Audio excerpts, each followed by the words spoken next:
কানৈ মহাবিদ্যালয়ত প্ৰাণ চঞ্চল প্ৰথম দিন। মই কানয়ান হলো শপত বাক্যৰে শ্ৰেণী শুভাৰম্ভ অনুষ্ঠান। তোমালোক আজিৰে পৰা কেৱল এই মহাবিদ্যালয়ৰ ছাত্ৰ ছাত্ৰী নহয়, তোমালোক এই ঐতিহ্যমণ্ডিত প্ৰতিষ্ঠানটোৰ গৌৰৱোজ্জ্বল ইতিহাসৰ একোটা নতুন পৃষ্ঠা। তোমালোকৰ প্ৰতিটো খোজতে প্ৰতিধ্বনিত হওক মহাবিদ্যালয়খনৰ কাষেৰে বৈ যোৱা ব্ৰহ্মপুত্ৰ নৈৰ দৰে অবাধ গতি আৰু জ্ঞানৰ অপ্ৰতিৰোধ্য হেঁপাহ। ঐতিহ্যমণ্ডিত ডিব্ৰুগড় হনুমানবংশ সুৰজমল কানৈ মহাবিদ্যালয় স্বায়ত্তশাসিতৰ স্নাতক প্ৰথম ষান্মাসিকৰ ছাত্ৰ ছাত্ৰীসকলৰ শ্ৰেণী শুভাৰম্ভ অনুষ্ঠানত মহাবিদ্যালয়ৰ অধ্যক্ষ ডক্টৰ শশীকান্ত শইকীয়াই আজি এইদৰে কয়। অধ্যক্ষগৰাকীয়ে কয়, তোমালোক ইয়ালৈ কেৱল ডিগ্ৰী গ্ৰহণৰ বাবে অহা নাই, তোমালোকে জীৱন গঢ়িবলৈ ইয়ালৈ আহিছা। ছাত্ৰ ছাত্ৰীসকলক উদ্দেশ্যি তেওঁ পুনৰ কয়, কেৱল ডিগ্ৰী লাভতেই সীমাবদ্ধ নাথাকি প্ৰকৃতি আৰু সমাজৰ প্ৰতি দায়বদ্ধ হলেহে সমাজ সুন্দৰ হ'ব। পুৱা 9 বজাতে প্ৰতিটো বিভাগৰ তৰফৰ পৰা নৱাগত ছাত্ৰ ছাত্ৰীসকলৰ হাতেৰে একোটাকৈ মহানিমৰ পুলি ৰোপণ কৰি শুভাৰম্ভ হোৱা অনুষ্ঠানত অধ্যক্ষগৰাকীয়ে কয়, শ্ৰেণী শুভাৰম্ভ অনুষ্ঠানৰ উদ্দেশ্য হ'ল মহাবিদ্যালয়ৰ নিয়ম শৃংখলা, পৰিৱেশ, পাঠ্যক্ৰম, পৰীক্ষা আৰু শৈক্ষিক সংস্কাৰৰ সতে শিক্ষাৰ্থীসকলক হৃদয়স্পৰ্শী কৰি তোলা। মহাবিদ্যালয়খনৰ ইতিহাস সম্পৰ্কেও অধ্যক্ষগৰাকীয়ে বিৱৰি কয়।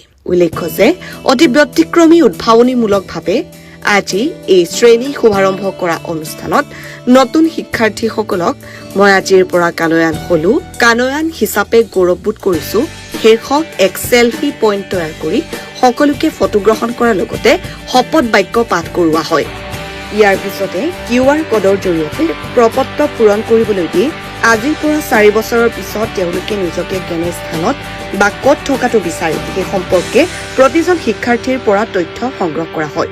ছাত্ৰ ছাত্ৰীসকলক কৃত্ৰিম বুদ্ধিমত্তাৰ ব্যৱহাৰ আৰু মহাবিদ্যালয়খনত ইয়াৰ সা সুবিধা ইত্যাদি বিষয়ে চুটি ছবিৰে প্ৰদৰ্শন কৰা হয়।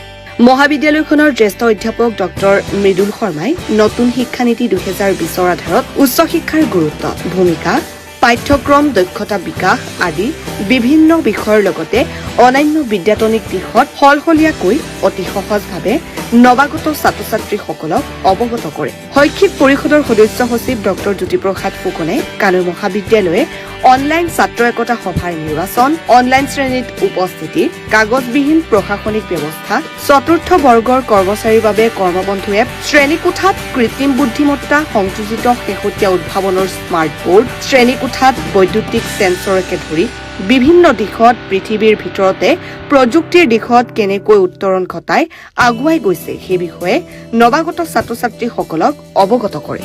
অনুষ্ঠানত BCA বিভাগৰ হৰজিন্দৰ সিঙে ছাত্ৰ ছাত্ৰীসকলক BCA পাঠ্যক্ৰমৰ সন্দৰ্ভত বিভিন্ন পৰামৰ্শ আগবঢ়োৱাৰ লগতে এতিয়াৰে পৰা BCA পাঠ্যক্ৰম 3 বছৰৰ পৰিৱৰ্তে নতুন নিয়ম অনুসৰি 4 বছৰৰ বুলি অৱগত কৰে। বহুত ভাল লাগিলে আজি প্ৰিন্সিপাল ছাৰে মানে এনেকুৱা এটা ভাল প্ৰগ্ৰাম এটা মানে পাতিছে, যোনটো আমাৰ মানে কলেজৰ কাৰণে বহুত ভাল হৈছে, specially for the self financing courses. কেলৈ কি ইমান ভাল এটা ষ্টেপ লৈছে ছাৰে, মৰ্ণিঙৰ পৰা আহিছে, মই আহিছোঁ, তাৰপৰা আমি ইয়াত চব ৰেডি কৰিছোঁ। এতিয়া বেলেগ বেলেগ ডিপাৰ্টমেণ্টৰ মানে বহুত ধুনীয়াকৈ ইণ্ডাকশ্যন প্ৰগ্ৰামটো অৰ্গেনাইজো হ'ল, শেকো হ'ল। এতিয়া লাষ্টত আমাৰ কম্পিউটাৰ ছায়েন্স এণ্ড BCA চলি আছে, আমাৰো ষ্টুডেণ্টখিনি আহিছে, বহুত ভাল লাগিছে।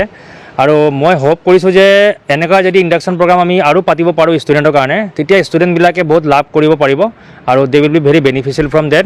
And once again I want to thank you the doctor Shashikanta Saikia sir, principal of DSK college autonomous, and also' JP Phukan sir and Mridul Sharma sir to coordinately joining with this programme and helping the students.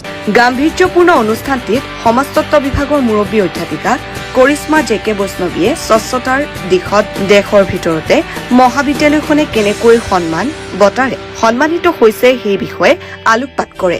মন কৰিবলগীয়া যে ঐতিহ্যপূৰ্ণ মহাবিদ্যালয়খনৰ চৌহদ নৱাগত শিক্ষাৰ্থীসকলৰ উপস্থিতিয়ে প্ৰাণ চঞ্চল হৈ পৰে আৰু নতুন প্ৰজন্মৰ কলৰৱত মহাবিদ্যালয়খন জীপাল হৈ পৰে। আজিৰ নতুন শিক্ষাবৰ্ষৰ পাঠদান কেৱল আৰম্ভণিয়ে নাছিল, বৰঞ্চ এয়া আছিল শ শ নতুন প্ৰাণৰ এক বৌদ্ধিক আৰু শৈক্ষিক যাত্ৰাৰ শুভাৰম্ভ।